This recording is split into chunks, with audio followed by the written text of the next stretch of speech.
Good evening and salutations, my GH fans. Well, I gotta sit there and say, bravo. This was a good episode. You know how long I've been actually waiting to sit there and say this back to back? That these episodes have just been hitting like they should? And GH today has definitely brought the heat. I know a lot of people give Curtis all the smoke, which he does deserve it. But I gotta sit there and say, my dude was a badass. Kind of stupid a little bit by letting one guy try to,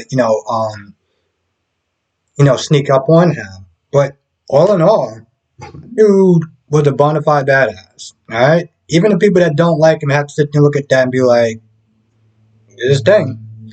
Um, Now Spencer's laid out, and Curtis is like, "Listen, we gotta go. I'll come back and get him, but we gotta go." And Trina was like, "No. We're staying right here. We're not leaving them behind." And I sat there and I thought, one, okay, props for Trina, but also, bro, you can't just pick him up and just keep him moving. It's called the fireman's carry. Okay, I mean, for a guy like him, it's not impossible for him to sit there and pick him up and just hold his ass on throughout the rest of the ship. But eventually, he does wake up, and they get to moving, and eventually they do get Ace. And they get back, and at this point, Curtis is they're telling them to leave, and Spencer's like, "Well, who else is here?" I was like, "Bro, you got your brother back, you got Trina, let him handle it. He has a team. He said he's going to be fine, and you got to sit there and start playing 20-something questions. Why? I don't get it." Meanwhile, in this ship, you got Valentine on pretty much the brink of death, and leaves us they're telling Victor like, "Yo, listen, you need a test subject. I can't test him if he's dead. Like what are you doing? You need to let me go in there." He's like, "No, no, no, no, no.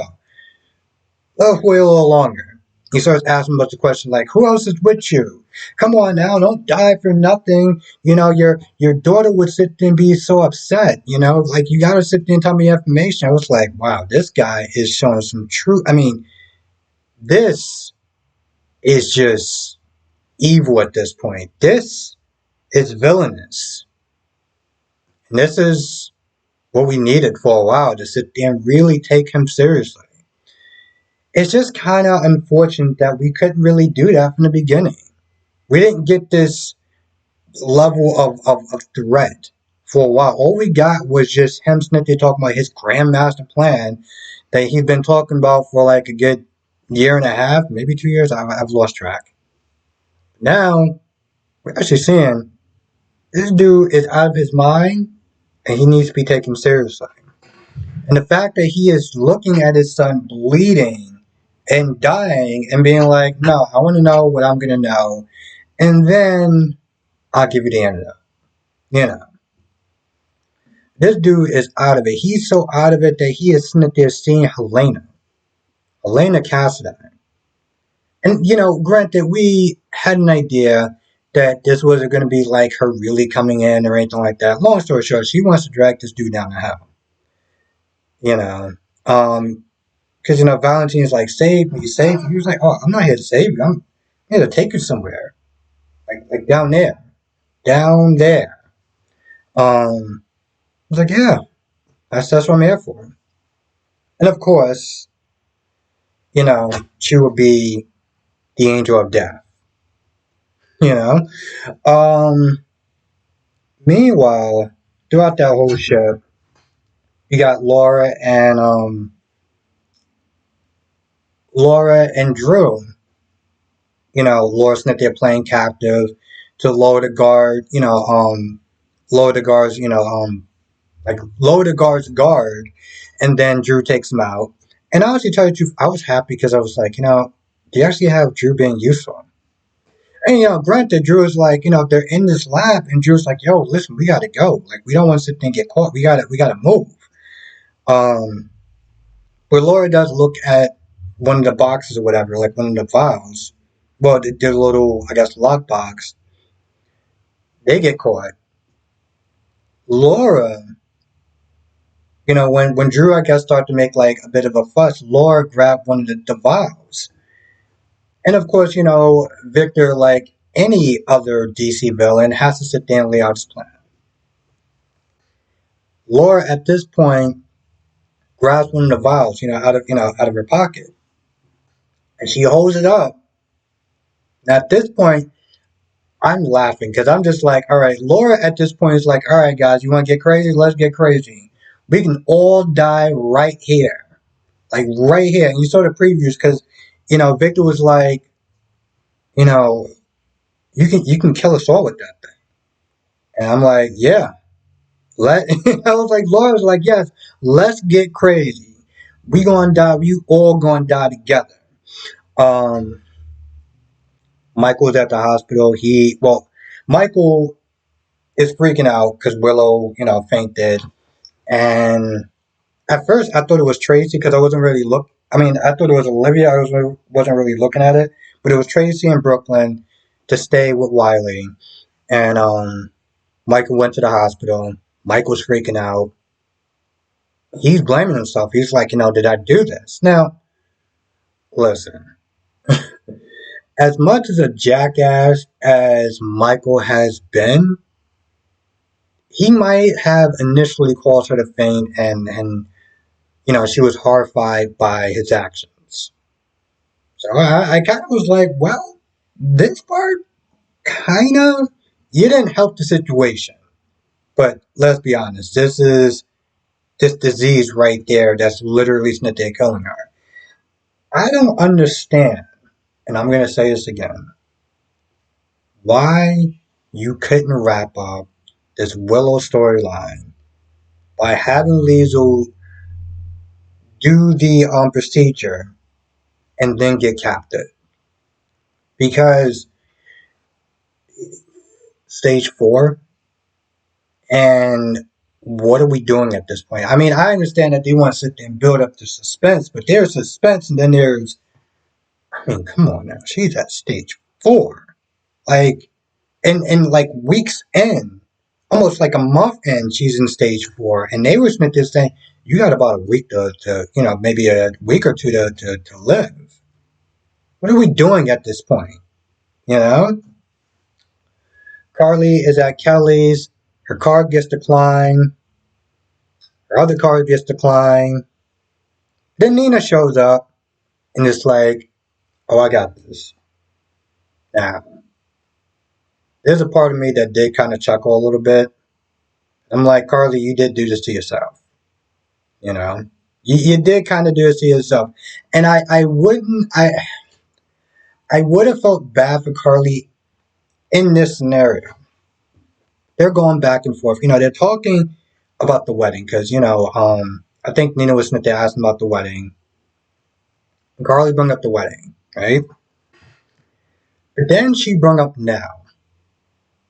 And here's the thing, everything she said about now was 100% true. I just felt like that detour wasn't necessary. Like, what was the point of Smithia taking shots at her dead daughter at that point? Yeah, she was 100% facts about what she said and everything. And then she said, like, well, I only brought her up because I know how you like to sit there and romanticize her. And I'm like, yeah, she does, but that's her defect. You bringing that up was just unnecessary. Petty, but unnecessary in general.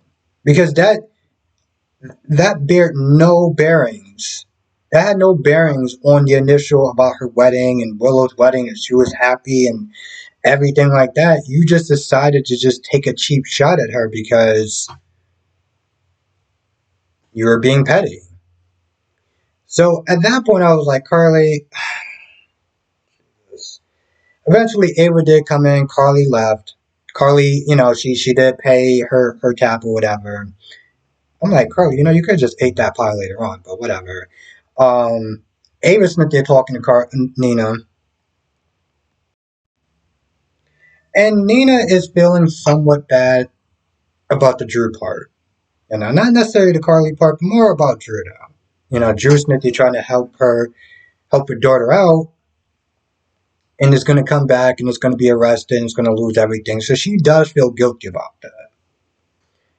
Ava, for some odd reason, which to me literally is not making any sense, is like, well, I mean, they did break the law at that point, so whatever happens, happens. I'm like, what? Ava, you were just not there, like, shocked and being like, Nina, what the hell are you doing? Now you're just like, well, there's no need to sit there and feel bad over spilt milk. Like, why are you enabling this chick's, like, why are you enabling Nina's BS? Hell, even Nina was like, it's kind of cold. Like, when Nina's not there looking at you and be like, yo, listen, what you just said is kind of cold. And Nina's the one that actually called the SEC on them. It, it's not making sense to me at that point. That's where it starts to just crumble into pieces at that point. Now, in the beginning, when they showed Felicia, I was kind of up in the air about her scene or just her being on the episode because I was like, please tell me you're actually going to have some use. Please tell me you're going to actually have some use. But but in the next scene, you see Robert arguing with, I think his name is Rosalie, some WSB agent that clearly has a personal grudge against Robert. Robert's like, yo, listen, you're making a mistake, this, that, and the third. He's trying to get this guy to see reason. And they're going back and forth for whatever. I think that it gets to a point they start to get into a fight because, Robert's like, I want to leave. And he's like, you're not going anywhere. I was like, yo, I don't know who this dude actually thinks he is. Um, but after their little fight or whatever that happened off screen, Robert's in handcuffs. And Felicia is walking to the door. And so the agent walks outside and Felicia's like, yeah, I'm looking to sit there and see my friend Hannah. And Robert starts like yelling, like, yo, listen, you gotta get in contact with Frisco, this, that, and the third, yada yada yada. Um, so eventually Felicia comes back and is like, yeah, I did get in contact with Frisco, and Frisco decided to stand down, and then they decide to replace him. At this point, she's pretty much like, yo, they're just gonna sit there and nuke the whole place. They're just gonna nuke it.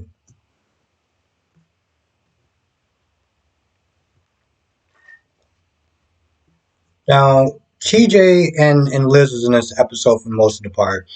Um, the only thing that's really important was towards the end, when Michael and Carly are outside and they're waiting to sit there and find out news. TJ walks in there like, this is bad. This is bad, which is really sad at that point. Here's the thing: I know a lot of people, they don't like Willow and stuff like that, but this whole cancer story is just, oof. I mean, granted, in a lot of ways, I felt like, if we're going to be honest, because this is where you have to sit there and have a bit of disbelief. The fact that she's been alive as long as she has in stage 4, I would sit there and say it's a bit of a mockery for people who have dealt with that. And I know it's a soap opera, so this is why I'm not really going too hard on them. But even still, you know, or hair is never, or hair is there and stuff like that. And again, I know that this is a soap opera, but like, damn, really? And you know, my whole thing is like, I wanted to sit there and say this stuff for a while. I just kept forgetting for some odd reason. At some point, they're going to wrap this whole thing up. I don't know if Willow is, I mean, here's the thing.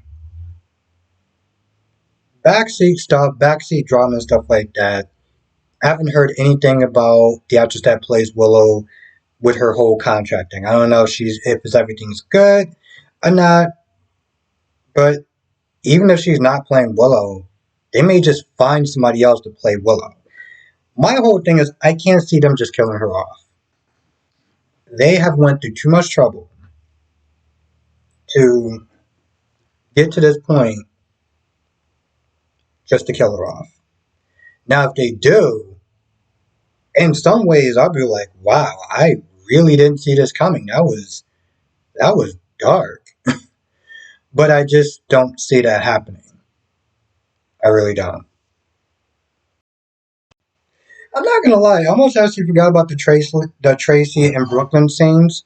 Um, Tracy showing her softer side when Willow, I mean, when Wiley came in, and Brooklyn's there saying to Tracy, you can't hold this over my head forever. They talk about um, well, Tracy talks about like maybe her wedding day, whatever, with Brooklyn, and Brooklyn is kind of like, no, what are you talking about?